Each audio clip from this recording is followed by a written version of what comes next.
ایک صاحب کہنے لگے مجھے، ایک اللہ والے ہیں، جوان ہیں، وہ کہنے لگے میرے پاس ایک اسم اعظم ہے، جو مسئلہ بھی ہو چٹکیوں میں میرا حل ہو جاتا ہے۔ میں نے اس سے کہا مجھے بھی بتا دیجئے وہ اسم اعظم کیا ہے۔ کہنے لگے میں اپنی اماں کے پاؤں دبانا شروع کر دیتا ہوں، اس کو تیل لگانا شروع کر دیتا ہوں اور دل ہی دل میں دعا مانگتا ہوں، مولا تو نے خود تو کہا ہے اپنے حبیب کی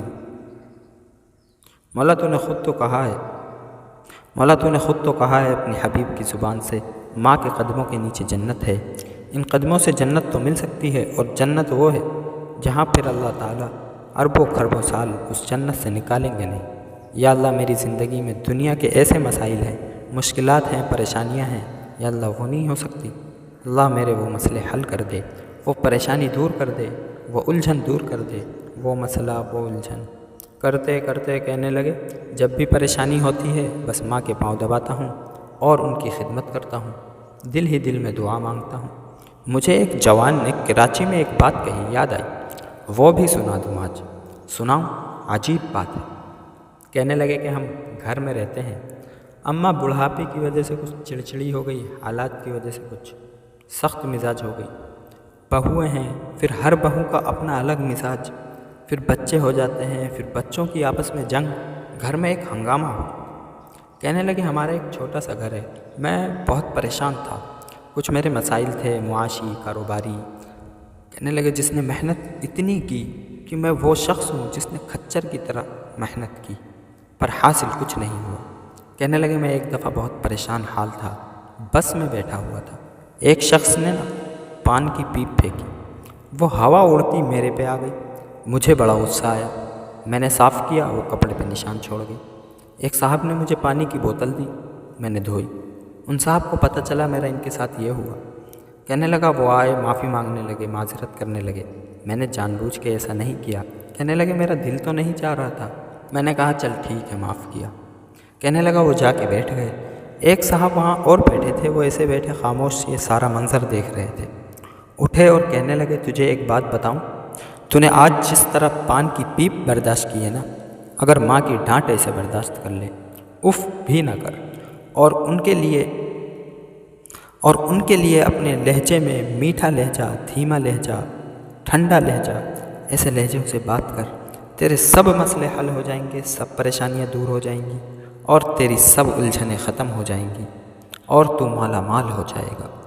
کہ اس بندے کو دیکھنے لگا کہ کیسی بات کہی ہے، اس موقع کی بات تو نظر نہیں آتی، پھر خاموش ہو کے بیٹھ گیا۔ وہ بندہ بھی اپنی منزل پہ اتر گیا، میں بھی اتر گیا۔ اس کی بات کوئی ایسی تھی جو بعد میں بھی میرے دل میں جا کے اتر گئی، ایسا اس کی بات میں خلوص تھا، سچائی تھی، کیا تھا، بس میں گیا اور فیصلہ کر لیا۔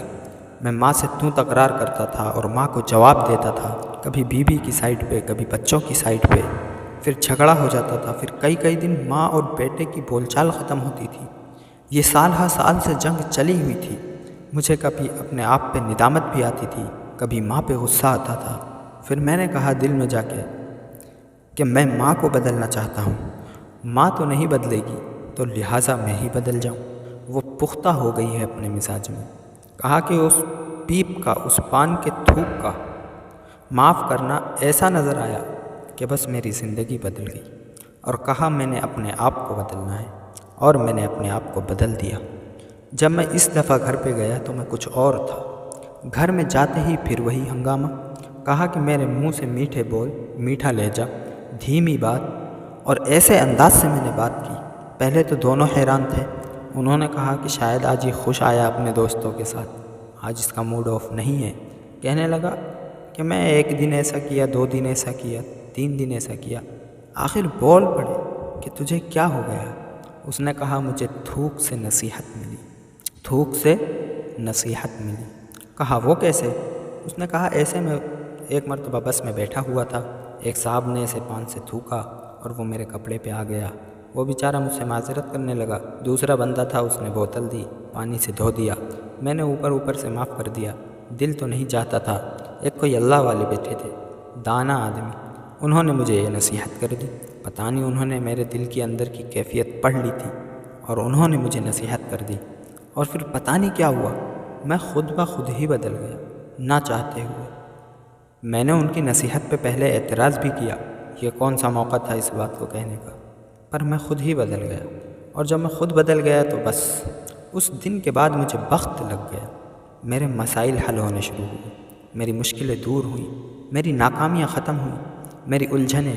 پھر میں نے اماں سے حال پوچھنا شروع کیا، بیوی کا بھی خیال رکھتا تھا، ماں کا بھی خیال رکھتا تھا، ماں کے حال احوال پوچھتا تھا، ماں کی خیر خبر پوچھتا تھا۔ کرتے کرتے مجھے احساس ہوا وہ کوئی خضر تھا جو اللہ کا دوست تھا، جس نے مجھے یہ نصیحت کر دی۔ کوئی اللہ کا دوست تھا، اور میرے دن رات بدلے بھی اس وقت جب میں نے اماں اور اپنی بیوی کے حالات اور بچوں کے حالات میں اپنے آپ کو ٹھنڈا کیا، اور اماں کے ساتھ لہجہ تو بڑی بات ہے، اپنے لہجے کو بالکل زیرو کر دیا، جب کہ میں بولنے کا ہیرو تھا، بالکل زیرو کر دیا، اور اماں کے سامنے میں بھیڑ کا بچہ بن گیا۔ بس پھر جو رب نے رنگ لگائے، دولت کا، رزق کا رنگ لگایا، عجب رنگ لگا۔ مجھے ایک مرتبہ وہ فلیٹ میں لے گیا، سیڑھیاں چلتے چڑھتے چڑھتے چڑھتے میرے تو گھٹنے بول گئے۔ ایک تنگ و تاریک فلیٹ تھا، لیک تھا، کاکروچ تھے اس میں، فلیٹ میں۔ کہنے لگا یہاں سے رنگ لگا ہے، یہاں اماں کے ساتھ رہتا تھا، اور آج ماشاءاللہ کراچی میں اس کا بہت بڑا گھر ہے، 500 گز کا گھر ہے تقریباً۔ اماں کے آگے اس کیفیت میں بس جم گیا کہ اماں کے سامنے اس سے آگے نہیں بول۔ اماں کے سامنے میں نے نرم لہجے میں بول، بس بالکل ریشم کی طرح۔ اور بیوی کو بھی پیار دینا ہے، محبت دینی ہے، رسپیکٹ دینی ہے، اور اماں کو بھی۔ کام بن گیا اس کا۔ آج وہ بندہ ہے جو رزق اور دولت میں ماشاءاللہ بہت آگے ہے، اور رب نے اس کو نوازا ہے۔ جو اماں کی دعائیں ساتھ ہوئی نا، پہلے اماں کا دل چیر دیتا تھا، دعائیں نہیں نکلتی تھیں۔ جب اماں کا دل ٹھنڈا ہوتا ہے تو اماں بیٹھ کے دعائیں مانگتی ہے، کام بن جاتا ہے۔